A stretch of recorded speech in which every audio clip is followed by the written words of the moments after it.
Hi tears, இன்றைக்கி நம்ம ரொம்ப இரும்பு சத்து உள்ள முருங்கைக்கீரை பொரியல் எப்படி பண்ணுறதுன்னு பார்க்கலாம்.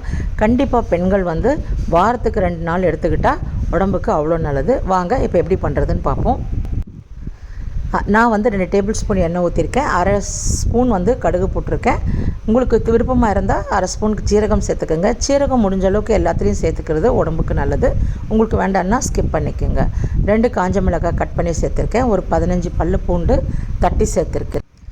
2 மீடியம் சைஸ் வெங்காயத்தை பொடியாக கட் பண்ணி இதில் சேர்த்துருக்கேன். வெங்காயம் ஒரு கண்ணாடி பதம் வர அளவுக்கு நம்ம வதக்கினா போதும். ரொம்ப வதங்கிட்டால் டேஸ்ட் நல்லா இருக்காது. கண்ணாடி பதம் அளவுக்கு வதக்கிக்கங்க. இப்போ நம்ம அலசி வச்சுருக்கிற முருங்கைக்கீரையை சேர்த்துக்கலாம். கண்டிப்பாக இது வாரத்தில் 2 நாள் குழந்தைங்கள்லேருந்து பெரியவங்க வரைக்கும் சாப்பிடும்போது உடம்புக்கு ரொம்ப நல்லது. இரும்பு சக்தி இதில் நிறைய இருக்குது. இப்போ இதில் நான் ஒரு அரை ஸ்பூன் மஞ்சத்தூள் சேர்த்துக்கிறேன். உப்பு தேவையான அளவுக்கு சேர்த்துட்டு நல்லா ஒரு 5 நிமிஷம் வதக்கிக்கலாம். இதில் தண்ணி ஊற்றி செய்ய வேண்டாம். ஜஸ்ட் ஒரு தண்ணி வேணும்னா தெளிச்சுக்கோங்க, அவ்வளோதான். நல்லா ஒரு 5 நிமிஷம் வதக்கின பிறகு 2 டேபிள் ஸ்பூன் பொடி பண்ணி வச்சுருக்கிற வேர்க்கடலை பொடியை சேர்த்துக்கிறேன். ஒரு 2 நிமிஷம் நல்லா வதக்கிட்டு நம்ம பொடி பண்ணி வச்சுருக்கிற தேங்காய் துருவலை எடுத்து 2 டேபிள் ஸ்பூன் சேர்த்துக்கலாம். டேஸ்ட் அவ்வளோ நல்லாயிருக்கும். ட்ரை பண்ணி பாருங்கள். சுட சுட சாதத்தில் கொஞ்சம் நெய் ஊற்றி இது சாப்பிடும்போது இன்னும் டேஸ்ட்டாக இருக்கும்.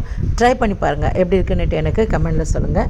என் சேனலை சப்ஸ்கிரைப் பண்ணாமல் பார்க்குறவங்க சப்ஸ்கிரைப் பண்ணிக்கோங்க. பக்கத்தில் இருக்கிற பெல் ஐக்கானையும் ப்ரெஸ் பண்ணிக்கோங்க. Take care dears, keep smiling.